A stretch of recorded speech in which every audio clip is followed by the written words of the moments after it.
গুৱাহাটী এয়াৰপোৰ্টত MRO maintenance and repairing ভাৰতত Airbus বয়িঙৰ বহুত বিমান চলে আৰু বিমানবিলাক কণ্টিনিউৱাছ মেইনটেইন আৰু ৰিপেয়াৰিং কৰি থাকিব লাগে।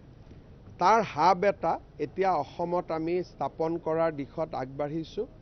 গুৱাহাটী বিমানবন্দৰ প্ৰাধিকৰণে ৰাজ্য চৰকাৰৰ লগত সহযোগিতা কৰি এই MRO ইউনিটটো স্থাপন কৰিব। এৰোনেটিক্স আৰু এভিয়েশ্যনৰ ক্ষেত্ৰত আমাৰ যুৱক যুৱতীসকলৰ কৰ্ম সংস্থাপনৰ নতুন পথ এটা মুকলি হ'ব। আপোনালোকে যেনেকৈ দেখিছে কেইদিনমান আগতে আমি HDFC বেংকৰ ডিজিটেল ফেক্টৰী আৰম্ভ কৰিলোঁ। ইনফোচিছে ডেভেলপমেণ্ট চেণ্টাৰ অসমত আৰম্ভ কৰিছে। TVSে অসমত ডেভেলপমেণ্ট চেণ্টাৰ আৰম্ভ কৰিছে।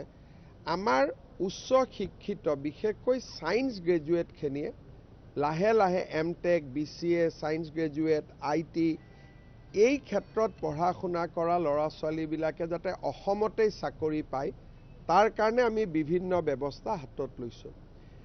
অহা 10 দিনমানৰ ভিতৰত আমি আৰু এটা নতুন আৰম্ভ কৰিম। সেইটো হ'ল ৰাফেল বিমানখন যোনে প্ৰস্তুত কৰিছে আৰু যোনে ইয়াক মেইনটেইন আৰু ৰিপেয়াৰিং কৰিব সেই কোম্পানীটোৰ নাম হ'ল দছাল্ট ইঞ্জিনিয়াৰিং লিমিটেড।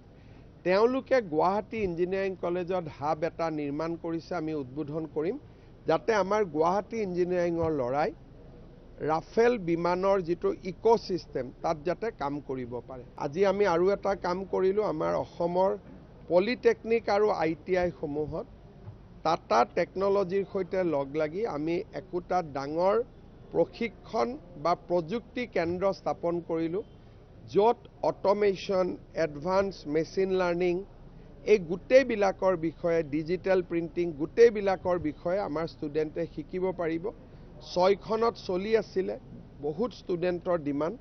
আজি নতুনকৈ 34খন আমি আৰম্ভ কৰিছোঁ। টোটেল অসমত 72খন হ'ব।